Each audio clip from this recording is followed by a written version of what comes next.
Oke, Bu Dewi, kita mulai Bu ya. Nih, Pak. Nah, jadi hari ini kan kita ada kegiatan supervisi ya. Nah, sebelum saya mengamati Ibu berkegiatan di dalam kelas, Ibu mengajar. Jadi kita ngomong-ngomong dulu nih, bicara dulu ya, sedikit. Saya ingin tahu itu mengenai yang pertama itu tujuan pembelajaran yang akan Ibu lakukan di dalam kelas. Kira-kira apa tujuannya Bu? Bertujuan murid mampu menentukan unsur teks eksposisi berupa fakta dan opini. Iya, menentukan fakta dan apa ya, unsur-unsur eksposisi Bu ya. Iya, Pak. Fakta dan opini dalam teks eksposisi ya. Dalam teks eksposisi. Oke, baik Bu. Nah, jadi tujuannya itu ya. Iya, Pak.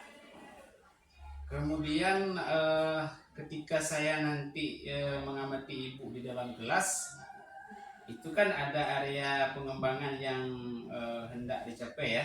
Jadi kan area yang kita amati itu bisa 3, ya. Bisa bagaimana Ibu menciptakan pembelajaran kelas ya, kelas yang menyenangkan. Kemudian bagaimana Ibu melakukan proses mengajar. Kemudian yang terakhir bagaimana Ibu melakukan proses penilaian dan umpan balik pada anak-anak. Nah, kepada Ibu hari ini Ibu mau mengembangkan area yang mana? Mungkin bagian membuat kelas nyaman dan memadu proses belajar mengajar. Membuat kelas nyaman ya. Iya, Pak. Dan kelas nyaman dan apa itu Bu? Kelas nyaman dan Memandu proses belajar mengajar. Belajar mengajar ya. Oke. Kemudian dari area yang Ibu sebutkan yang tadi ini kan areanya 1 dan 2 ya, membuat kelas nyaman dan memandu proses belajar mengajar. Nah, dari area yang Ibu sampaikan tadi yang mau saya amati itu di bagian mana Bu? Komunikasi positif dan proses pembelajaran berdiferensiasi dengan model pembelajaran comparative learning. Oh iya, berarti komunikasi positif dan Pembelajaran berdiferensiasi ya. ya. Pembelajaran berdiferensiasi. Oke. Kemudian tadi strategi yang Ibu laksanakan dengan apa ya? Dengan strategi pembelajaran berdiferensiasi dengan model comparative learning ya. Nah, iya. Pembelajaran berdiferensiasi dengan model cooperative learning ya. Oke Bu, bagus nih Bu pembelajarannya. Di area pengembangannya sudah nampak juga apa yang mau Ibu kembangkan. Kemudian strategi Ibu juga sudah ada di sini. Kemudian dari area pengembangan yang kita lihat hari ini dan bagaimana yang mau saya amati, di sini Ibu penilaiannya bagaimana Bu mengenai yang kita lihat nih? Selama ini saya belum terlalu mampu dalam menerapkan pembelajaran komunikasi positif dan pembelajaran berdiferensiasi sehingga pembelajarannya kurang menyenangkan. Oh iya, oke. Jadi saya nanti mencoba membantu Ibu di bagian itu ya, sehingga nanti setelah pembelajaran ini mungkin ada perubahan Bu ya. Nah, sebenarnya kalau harapan Ibu sendiri mengenai apa yang saya amati nanti apa? Saya berharap observasi ini terhadap saya tentang ditemukan kekurangan dalam proses belajar, terutama dalam menerapkan pembelajaran komunikasi positif dan bervariasi Pembelajaran diferensiasi. dan pembelajaran bervariasi sehingga kedepannya saya bisa mengajar lebih baik lagi. Oke Bu, nah, berarti sudah nampak jelas dari apa yang sudah Ibu sampaikan tadi. Area pengembangannya sudah jelas, kemudian strategi yang akan Ibu terapkan juga sudah jelas, ada korelasinya. Kemudian juga harapan Ibu tadi dengan saya amati hari ini ada perubahan ya, perubahan cara mengajar Ibu ke depannya. Nah, mudah-mudahan harapan ini bisa terwujud Bu ya. Ya, amin. Jadi kita sudah selesai ini melakukan wawancara atau bisa dibilang dengan coaching. Nah, jadi kita bisa langsung ke dalam kelas Bu ya. Kita Baik, coba praktikkan ya. Baik, Pak. Mudah-mudahan berhasil. Baik.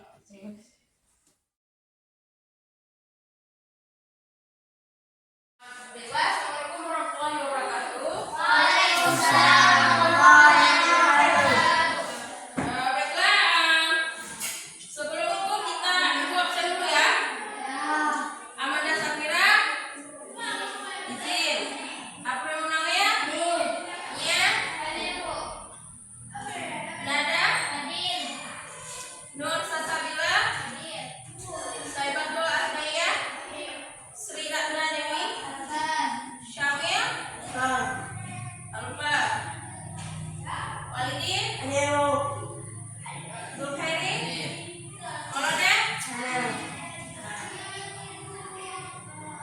Nah, sekarang baru kita masuk ke pembelajaran, yaitu tentang teks eksposisi. Ada tahu nggak apa itu teks eksposisi? Yang menyampaikan sejumlah argumentasi ataupun pendapat untuk meyakinkan orang lain yang kadang-kadang disertai dengan kutukan atau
kedua, pendapat berisi pendapat pribadi, bukan ahli, subjektif atau memihak, dan berisi kalimat relatif atau yang belum terjadi ditandai kata mungkin, biasanya, kira-kira, akan, dan agar.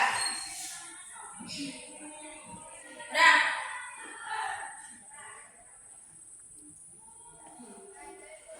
terus di sini ada contohnya fakta dan pendapat dalam teks. Sampah dipandang sebagai barang yang tidak berguna, namun sampah bisa dijadikan sebagai sumber pendapat jika dikelola dengan baik. Dengan demikian, sampah dapat menjadi sumber daya yang bernilai ekonomi. Manajemen pengelolaan sampah telah dilakukan di berbagai tempat. Itu berisi pendapat. Nah, terus warga Pasar Cipta Tangerang bisa dijadikan contoh. Warga setempat telah berhasil mengelola sampah dengan peralatan yang disediakan pihak swasta melalui perjanjian dengan pihak daerah. Hal senada juga sudah dilakukan oleh warga Kaliambang, Kota Bekasi.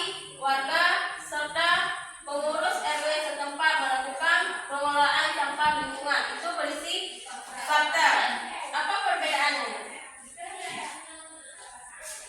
Pertama itu dikatakan pendapat, terus yang tes kedua itu dikatakan fakta.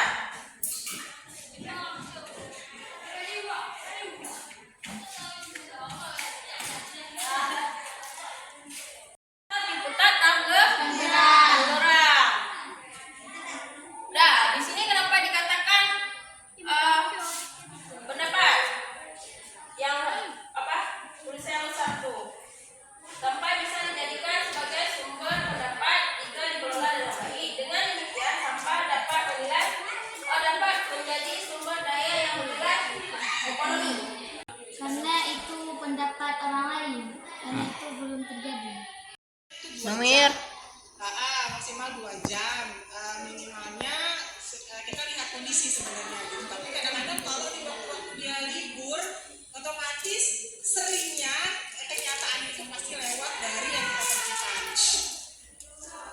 Jadi ragam pandangan terkait baik prinsip pegang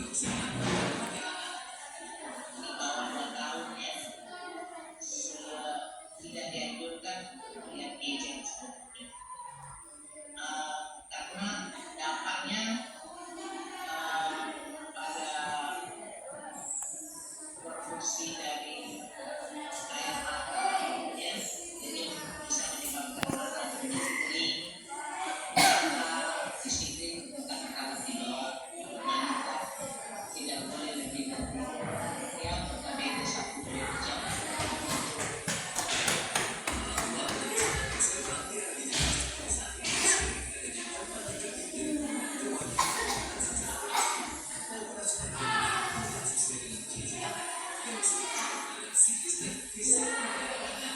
Sejatinya, gawai yang tepat justru bisa menjadi hal positif bagi Anda dengan menurunkan kreativitas dan karya dalam bentuk digital. Albi Pratama, dalam Expo, Jakarta.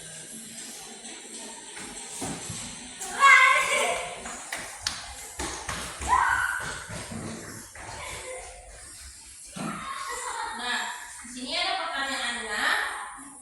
Apa informasi dalam video tadi? Apa informasinya? Informasi dalam video tadi, apa yang informasi yang disampaikan dalam video tadi? Target pada anak atau berdampak positif. Geget Pada anak atau berdampak positif. positif. Yang lain? Apa informasinya? Informasi penggunaan HP.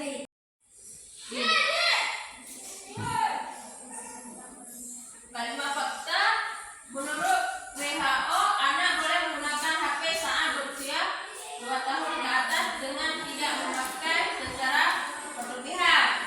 Kalau kalimat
Assalamualaikum warahmatullahi wabarakatuh. Dari kelompok A ingin mempresentasikan hasil diskusi kami. Pembangkang pendapat. Iya. Dalam di Pulau Sumatera berdasarkan iklim kebakaran terjadi di udara walaupun sebaiknya 49%, alang-alang 13%, hutan dataran rendah 10%, permukaan pemukiman dan mengalami kerugian tidak sedikit. Selain bulan Januari, Oktober 45% dari keseluruhan tidak memiliki kebakaran muncul COVID-19 di Pulau pendapat kita pemerintah tidak dapat tidak dalam 10 tahun mendatang hutan Sumatera akan musnah karena dibunuhnya pembakaran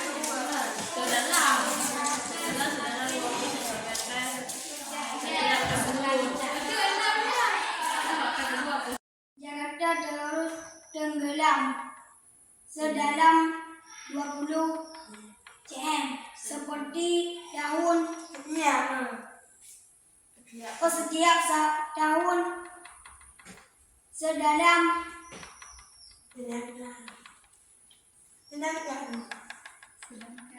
sedangkan permukaan laut Jakarta terus meningkat.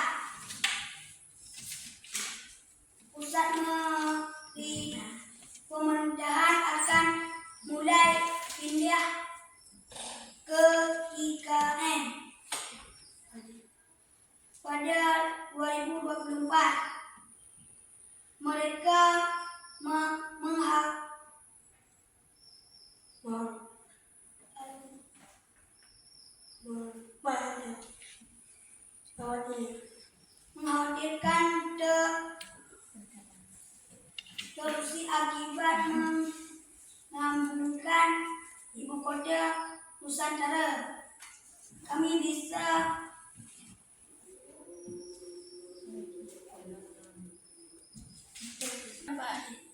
Pendapat.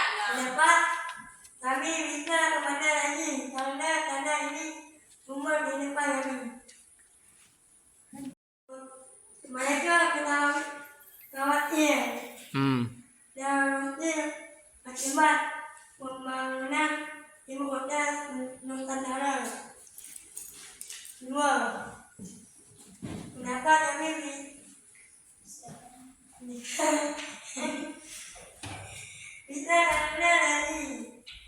karena ini sumber kehidupan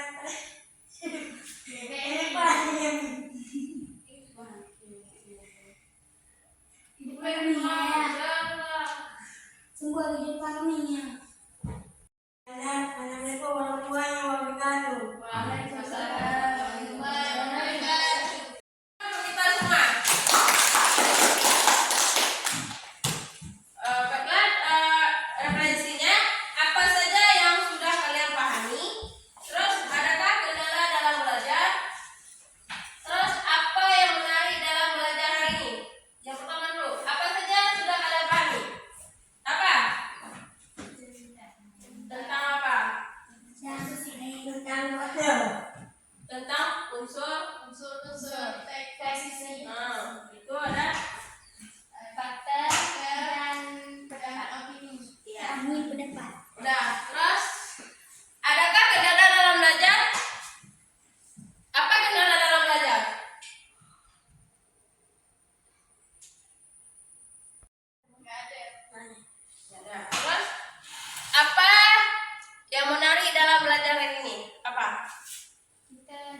video.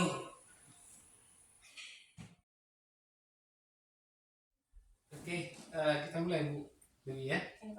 Nah, oke, tadi kan sudah kita di dalam kelas ya. Saya sudah melakukan pengamatan sama Ibu. Kemudian Ibu juga sudah melakukan pembelajaran ya atau mengajar di dalam kelas. Nah, jadi sekarang kita diskusi ya, ngobrol lagi mengenai apa yang sudah Ibu lakukan di dalam kelas, dalam mengajar ya. Nah, ini kira-kira gimana nih Bu performa Ibu di dalam kelas ketika mengajar? Saya rasa saya sudah melakukan mengajar dengan baik hari ini, terutama dalam menerapkan pembelajaran berbasis komunikasi positif, pembelajaran berdiferensiasi.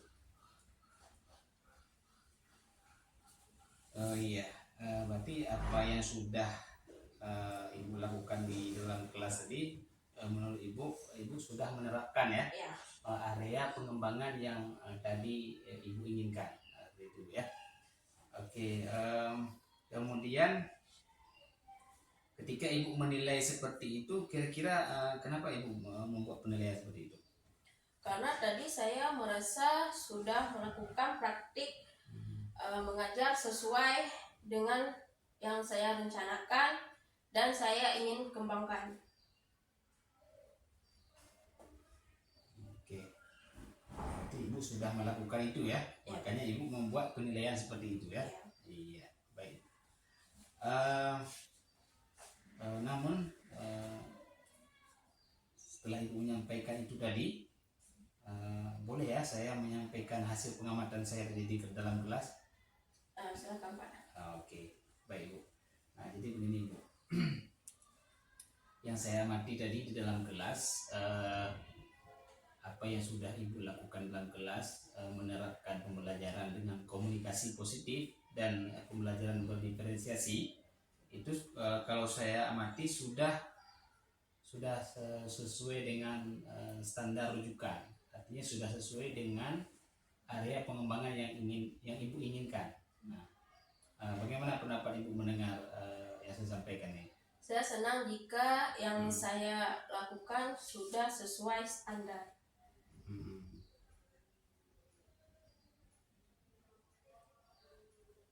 Oh, itu begitu ya. Ya pastilah senang ya, karena apapun yang kita lakukan itu jika berhasil pasti kita senang ya. Begitu juga kita di dalam kelas melakukan interaksi dengan murid, mengajarkan murid, mendidik. Tentunya juga kita juga kan mengharapkan kesuksesan untuk mereka seperti itu ya. Nah, kemudian begini Bu ya. Walaupun Ibu bilang tadi juga, Ibu sampaikan Ibu merasa sudah melakukan praktik mengajar yang sesuai standar rujukan, saya juga mau menyampaikan ya apa yang saya amati tadi Bu ya, bahwa apa yang Ibu sampaikan tadi dalam kelas ketika melakukan pembelajaran itu kan waktu Ibu menyampaikan tugas ya, apa tugasnya tadi, instruksi tugas itu saya lihat ada beberapa murid yang masih bingung. Nah, artinya di sini kan ada komunikasi yang belum jelas ya. Yang padahal kita di sini kan ingin membuat komunikasi positif tadi ya. Komunikasi positif pastinya juga di dalamnya ada informasi yang jelas ya. Nah, itu kan ada anak yang masih bingung dengan instruksi tugasnya, dan seharusnya Ibu tadi juga memberikan penegasan terhadap instruksi tugas tersebut supaya anak-anak tidak kebingungan dalam melaksanakan atau mengerjakan tugasnya. Sehingga ketika anak sudah jelas apa yang diinstruksikan, maka dia akan menjawab dengan benar, seperti itu ya. Nah, bagaimana pendapat Ibu mendengar ini? Oh ya, saya lupa menegaskan kembali kembali tentang itu akan saya perbaiki di kesempatan di sebagaimana saran Bapak di kesempatan lain. Oke Bu, ya pastinya ya kita kalau masalah lupa itu nggak masalah ya, nggak masalah. Artinya yang penting adalah perbaikan yang perlu kita lakukan. Kesalahan tidak masalah, yang penting ada perbaikan ke depan, itulah yang kita inginkan. Nah, dari apa yang saya sampaikan barusan, tentu kedepannya kan ada yang harus dilakukan. Nah, apa yang Ibu lakukan mengenai yang saya sampaikan barusan? Saya akan mencatat saran dan masukan Bapak tadi dalam supervisi sehingga bahan perbaikan di saya di masa depan. Oke. Kemudian setelah kita diskusi ini, ya Ibu, kira-kira apa yang sudah terbayang sama Ibu untuk meningkatkan performa Ibu menerapkan pembelajaran yang Ibu inginkan tadi? Saya akan berlatih kembali mengajar dengan cara area pengembangan hari ini. Di minggu depan bersama rekan sejawat di sekolah. Sebelum melaksanakan pembelajaran, mungkin saya juga harus memperbaiki FPP yang runtut yang di dalamnya membuat komunikasi positif dan pembelajaran berdiferensiasi. Iya, baik Bu. Bagus Bu ya. Berarti Ibu sudah ada kerangka berpikir bagaimana seharusnya melakukan perbaikan ya. Seperti itu. Nah, inilah yang kita perlukan Bu dalam dunia pendidikan, bahwa apapun yang kita temui kendala di dalam kita melakukan proses belajar mengajar di sekolah, itu kalau kita temukan kendalanya, masalahnya, cepat-cepat kita perbaiki seperti itu ya. Agar apa? Agar pendidikan kita menjadi lebih maju seperti itu ya. Nah, dari apa yang kita lakukan hari ini Bu dalam bentuk supervisi, kira-kira apa yang sudah Ibu dapatkan? Saya mendapatkan cara mengajar dengan implementasi pembelajaran berdiferensiasi dan komunikasi positif yang lebih baik daripada sebelumnya. Oke Ibu, berarti sudah tergambar ya, tergambar sebenarnya bagaimana pembelajaran berdiferensiasi itu, kemudian bagaimana menciptakan kelas yang nyaman ya, yang dimana di hari ini Ibu memilih salah satunya yaitu komunikasi positif ya. Jadi komunikasi positif itu arahnya adalah menciptakan kelas yang nyaman ya, kelas yang menyenangkan bagi murid-murid kita di sekolah. Nah, hari ini Ibu sudah melakukan praktik pada area pengembangan yang Ibu inginkan tadi. Nah, ke depannya nanti Ibu mau mengembangkan apa lagi? Saya mungkin ingin mengembangkan kompetensi mengajar yang di dalamnya ada pembelajaran sosial emosional. Pembelajaran sosial emosional ya. Hari ini sudah berdiferensiasi ya. Jadi kedepannya nanti Ibu mau melanjutkan dengan pembelajaran sosial emosional yang di dalamnya ada integrasi dia Bu ya. Berarti dari misalnya apa materi Ibu kedepannya nanti Ibu integrasikan itu ya, PSI dalam kelas ya. Jadi bagaimana Ibu nanti menerapkan kesadaran sosial pada anak ya, kesadaran diri seperti itu ya, sampai kepada pengambilan keputusan bertanggung jawab. Nah, mudah-mudahan apa yang Ibu rencanakan hari ini bisa Ibu laksanakan ke depannya, dan saya juga akan mengamati kembali. Ya. Jadi apapun yang akan Ibu rencanakan, pastikan itu akan berjalan. Kemudian jika ada kendala di lapangan, silahkan nanti kita berdiskusi, kita cari apa jalan keluarnya, atau kita pecahkan masalah tersebut. Baik Ibu, sampai di sini dulu ya diskusi kita hari ini dalam supervisi. Mudah-mudahan apa yang kita lakukan hari ini bermanfaat bagi kita dan juga berpihak kepada murid ya, ada manfaatnya juga kepada murid. Jadi kedepannya kita memang harus menerapkan pembelajaran yang berpihak pada murid. Artinya apapun yang dibutuhkan oleh murid, itulah yang kita sajikan dalam kelas. Yang intinya adalah untuk memajukan pendidikan Indonesia. Itu aja Bu ya. Ya.